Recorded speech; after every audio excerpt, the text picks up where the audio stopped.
It's a common theme throughout the modern world that everything in a computer's brain comes down to ones and zeros. You've most likely heard that this code of ones and zeros is what's referred to as binary, and while almost everybody knows that this is somehow related to what computers do, very few of us seem to understand what binary is or why computers use it.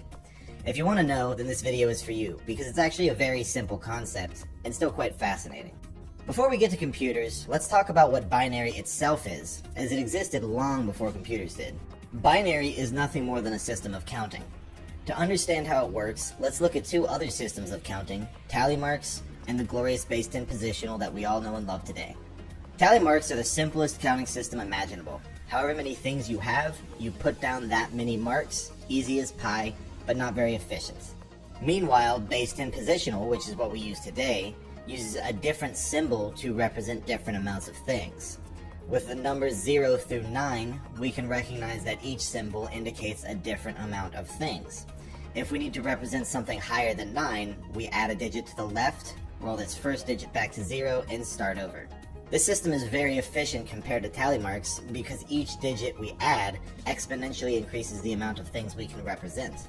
Because in this system we add a new digit every 10 things, each digit represents an increasing power of 10. This is the number of ones we have, the number of tens, the number of hundreds, the number of thousands, and so on. Now this is probably something you already know, but it's very important to keep it in mind when we talk about binary. Now binary works the exact same way as base 10 positional, but instead of each digit going from 0 to 9, it goes from 0 to 1. Counting upwards in binary sounds like this: 0, 1, 10, 11, 100, 101, 110, 111, and 1000. Because each digit of binary has only 2 values and not 10, each additional digit represents an increasing power of 2 rather than an increasing power of 10. So this is the number of ones we have, the number of 2s, 4s, 8s, 16s, 32s, 64s, 128s, and so on. Not nearly as efficient as base 10, but exponentially more efficient than tally marks. Literally. So now that we know how binary works, let's talk about computers. Why did the first computer creators, as wise and intelligent as they are, waste their time with such an ineffective system of counting? Well, it's because of a physical limitation on how computers work. Everything a computer does comes down to what's known as microtransistors. Simple, tiny, eensy-beensy little switches that can either be on or off, and can be flipped on or off with a very weak electrical charge. The first goal was to get computers to count, and to get them to count by using these switches, we could use the tally system, meaning the number of on switches equals the number of things we have, or we could use the much more efficient system of binary, where each switch represents a digit of binary. 8 transistors using the tally system could represent a number as large as 8 by turning all of them on. With binary, we can represent a number as high as 255. An on switch means a 1, and an off switch means a 0. Now is a good time to mention that a single transistor is what's known as a bit, which stands for binary digit.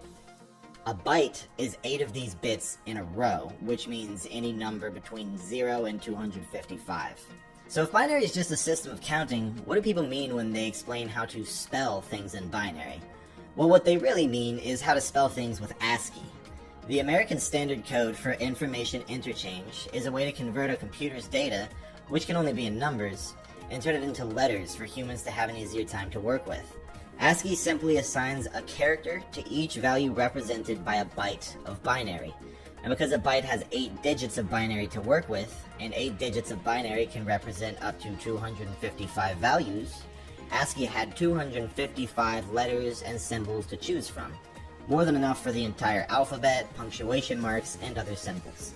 For example, the corresponding ASCII number for an uppercase A is 65. Now 65 in base 10 is equal to 1,000,001 in binary.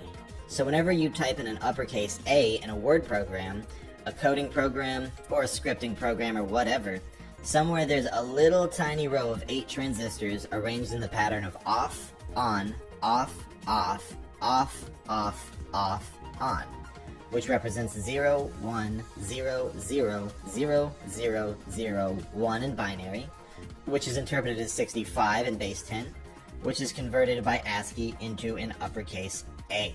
You're likely starting to get a feel for the staggering amount of transistors required to write something as simple as a Facebook status, let alone all the different coding that your computer has to do to make the screen light up, play games, calculate massive values, and so on. Well, long before we got to the point where your phone can play three-dimensional games, it became clear that numbers as high as 255 just weren't going to cut it. Regardless of how many bytes we had, and it was a lot, even adding 4 fully active bytes together could only get a number as high as 1020. To solve this problem, new computers were designed to recognize 2 bytes as one single number. So now instead of referencing one line of 8 transistors, computers could reference 2 lines, giving 16 digits worth of binary. This was a huge help because it increased the amount of representable numbers exponentially from 255 up to 65,535.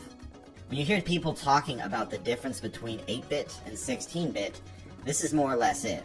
Now that doesn't mean that a 16-bit system is exponentially that much more powerful, because your program isn't always going to be utilizing all of these numbers in each byte that it represents. It just has the option to, which opens up lots of doors.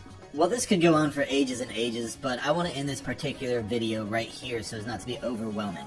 In future videos, I will explain how computers use these numbers to decide which pixel is what color on your monitor, what the different components of your computer are for, and how hard drives store binary digits on a spinning disk rather than in transistors.